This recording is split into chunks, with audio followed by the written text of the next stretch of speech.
पशुपालक भाइयों नमस्कार। आज हम आपके बीच में पुनः एक बार एक पशुओं के विषय में एक नई समस्या जो पशु हमारा होता है गर्मी में आने के समय या उसके बाद पशु में खून का आना, इसके बारे में चर्चा करेंगे।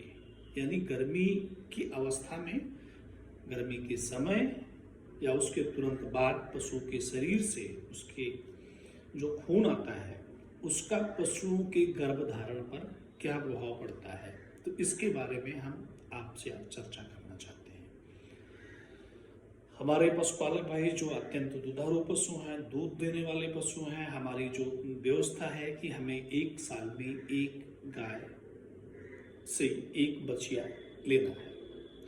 अब पशु में जब गर्मी में आता है, कभी कभी गर्मी के समय या उसके बाद पशु में खून आ जाता है, तो ये खून का प्रभाव क्या है। हम पहले खून आता जो है उससे पशुओं के गर्भधारण में कोई रुकावट आती है या कोई रुकावट नहीं आती है। सामान्य रूप में ये देखा जाता है कि पशु जब हमारा गर्मी में आता है, पशुपालक भाई हमारे पास आते हैं, कहते हैं कि साहब पशु हमारा गर्मी में आया, गर्मी के बाद पशु के शरीर से, पेशाब के रास्ते से खून का स्रावण हो रहा है, तो पशु हमारा गर्भधारण करेगा कि पशु हमारा गर्भधारण नहीं करेगा। इसमें जो महत्वपूर्ण बात है वो मैं आपको बताना चाहूँगा कि पशु में सामान्य रूप से ये पाया जाता है कि ज़्यादातर गोवंशी पशुओं या भैंसवंशी पशुओं में खून नहीं आता है, लेकिन कुछ पशुओं में गर्मी के समय, गर्मी के बाद पेशाब के रास्ते से खून आता है। खून आने का मतलब ये है कि जो पशु, इसका कारण क्या होता है, कारण के बारे में अगर हम बात करें तो इसका जो प्रमुख कारण है, जो पशु अत्यधिक गर्मी में रहता है, जिसमें गर्मी के लक्षण बहुत ज्यादा होते हैं, उसमें खून निकलने की संभावना अधिक होती है। अब खून कहाँ से निकलता है, होता क्या है कि इसको हम वैज्ञानिक भाषा में इस पशु के गर्मी के समय, गर्मी के बाद जो खून आ रहा है उसको हम वैज्ञानिक भाषा में मेटएस्ट्रुअल ब्लीडिंग का नाम देते हैं। यानी पशु की 4 अवस्था होती है गर्मी की: प्रोएस्ट्रस, एस्ट्रस, मेटएस्ट्रस एंड डाइएस्ट्रस। और एस्ट्रस के समय यानी गर्मी के समय, गर्मी पशु के एस्ट्रस का जो पीरियड होता है वो 24 घंटे का होता है, यानी 1 दिन का होता है। उस गर्मी के अवस्था के बाद जब पशु मेटएस्ट्रस में पहुंचता है, जो कि लगभग 5 दिन का होता है, तो उस समय पशु के गर्भाशय से खून निकलता है। यानी गर्मी के अगले दिन वो गर्भाशय की श्लेष्मिक झिल्लियों से खून निकलता है। ये उन पशु में ज्यादा देखा जाता है जो पशु अत्यधिक रूप से तेजी से, जिसमें गर्मी के लक्षण बहुत अधिक होते हैं, बहुत तेज होते हैं, बहुत प्रोमिनेंट होते हैं। अब इसका ये समान रूप से एक फिजियोलॉजिकल प्रक्रिया है। अगर हम इसकी बात करें कि इसके पशु के गर्भधारण पर क्या प्रभाव पड़ सकता है, अगर आपने पशु में कृत्रिम गर्भाधान करवा दिया है, मैंने बताया ना ये मेटएस्ट्रुअल ब्लीडिंग की प्रक्रिया है, यानी गर्मी की अवस्था एस्ट्रस पीरियड के खत्म होने के बाद की अवस्था है, तो इसका पशु के गर्भधारण पर क्या प्रभाव पड़ता है। तो ये मान के चलिए अगर आपने समय से उसमें कृत्रिम गर्भाधान करा दिया, यानी कृत्रिम गर्भाधान का थंब रूल क्या है, पशु जब गर्म होता है उसमें जो अंड छेपड़ होता है, जो उसका अंडा निकलता है, वो 14 घंटे बाद, 12 से 14 घंटे बाद निकलता है। तो पशु जब गर्म हो, यानी सुबह गर्म हो, शाम को करवाइए, और शाम रात पशु आपका गर्म हो गया है तो उसमें सुबह कृत्रिम गर्भाधान करवाइए।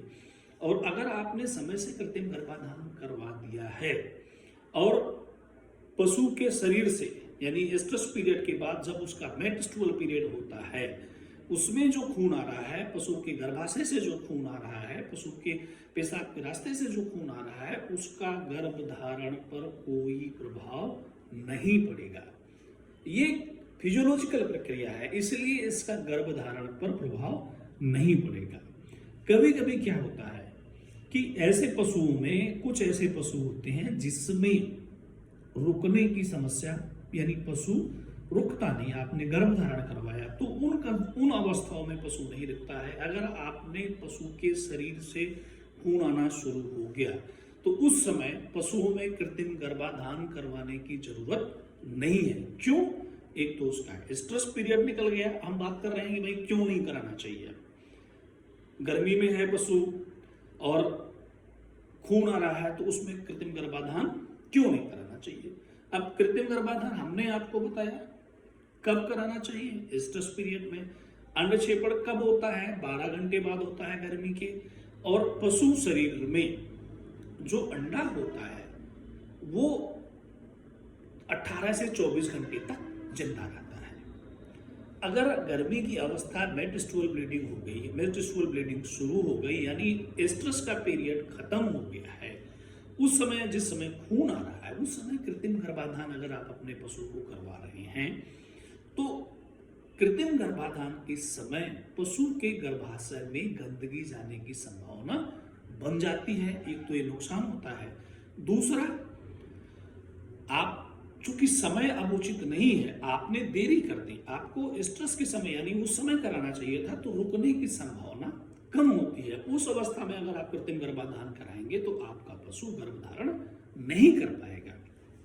अब हम बात करें कि ज्यादातर पशुओं में मेटस्टूअल ब्लीडिंग नहीं होती, यानी खून गर्भाशय से खून नहीं आता, बच्चेदानी से खून नहीं आता, पेशाब के रास्ते से खून नहीं आता है।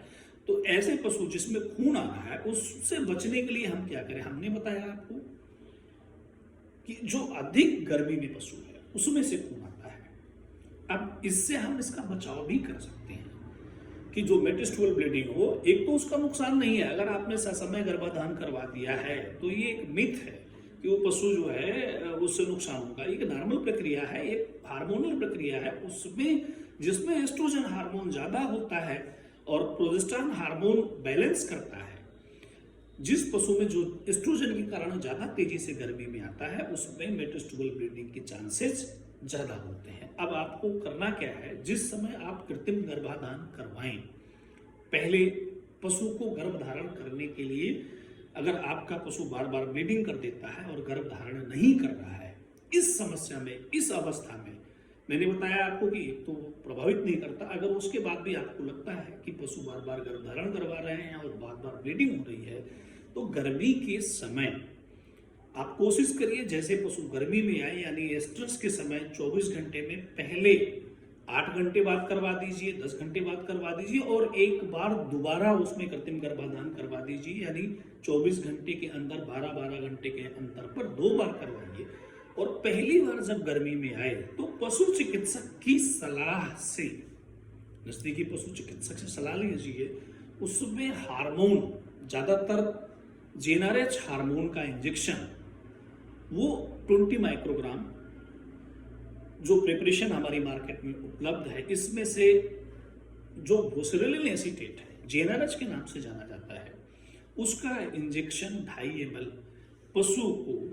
पशु चिकित्सक की सलाह से उसको लगवा दीजिए और कृत्रिम गर्भाधान करवा दीजिए। 12 घंटे बाद, 24 घंटे बाद जब आप उसको सुविधाजनक हो दोबारा कृत्रिम गर्भाधान करवाइए। साथ ही साथ आप अगर उसके बाद भी ब्लीडिंग होती है तो समस्या नहीं आएगी, आपका पशु गर्भधारण कर लेगा। लेकिन अगर आपने गर्भधारण नहीं करवाया, आपकी पशु ब्लीडिंग कर रहा है, आपने उस बार गर्भधारण नहीं करवाया है या ब्लीडिंग होने के बाद मिनरल मिक्सचर, खनिज तत्व किसी भी कंपनी का, अच्छी कंपनी का हमारे पशु चिकित्सालयों पर भी उपलब्ध है। आप अच्छी कंपनी का मिनरल मिक्सचर ले लीजिए, उसको 50-50 ग्राम रोज दीजिए। साथ ही साथ मैं जो सलाह देना चाहूँगा, आपके यहाँ जो हमारे ऐसे पशु जिसमें ज़्यादा खून आ रहा है, आप इंजेक्शन लगवाने के साथ साथ आयोडीन युक्त नमक जिसको हम लोग खाते हैं उसको देना भी 30-30 ग्राम लाभदायक होता है। तो मैं 2-3 जो इसमें महत्वपूर्ण बातें थी हमारी इस परिचर्चा में, जो बातें निकल करके आई हैं आप लोगों के साथ। पहली बात, जो मेटस्टूअल ब्लीडिंग है यानी पशु के गर्भाशय से जो खून निकलता है गर्मी खत्म होने के बाद, अगर आपने कृत्रिम गर्भाधान समय करवा दिया है तो उसके गर्भधारण पर वो प्रभाव नहीं डालता है उसका नुकसान नहीं करता है। दूसरी बात, अगर खून आना शुरू हो गया है, ऐसे पशुओं में कृत्रिम गर्भाधान कराने की आवश्यकता उस गर्मी में नहीं है। और तीसरी बात, ऐसे पशु जिसमें आपने गर्भधारण नहीं करवाया है, गर्भाधान नहीं करवाया है, उनको 50 ग्राम मिनरल मिक्सचर, अच्छा मिनरल मिक्सचर अच्छी कंपनी का, और 30 ग्राम आयोडीन युक्त नमक देना शुरू कर दें। और अगली बार जब गर्मी में आए तो तुरंत आप पशु को, जो आपका पशु है, पहले दिन गर्मी में आप कृत्रिम गर्भाधान करवा दीजिए। साथ में मैंने जैसे बताया, GnRH का इंजेक्शन लगभग 2.5 ml के आसपास लगता है, 2.5 ml लगता है। पशु चिकित्सक की सलाह से, उसमें पशु चिकित्सक की सलाह जरूर लीजिएगा उस समय। 2.5 ml नज़दीकी पशु चिकित्सालय पे संपर्क करके 2.5 ml आप उसको लगवा सकते हैं। साथ ही साथ 50 ग्राम मिनरल मिक्सचर और 30 ग्राम नमक दे करके ऐसे पशुओं को जो गर्भधारण में समस्या हो रही है, आप उससे बच सकते हैं और गर्भधारण करा करके 1 साल में एक पशु से एक बछड़े की संकल्पना को पूरा कर सकते हैं। धन्यवाद।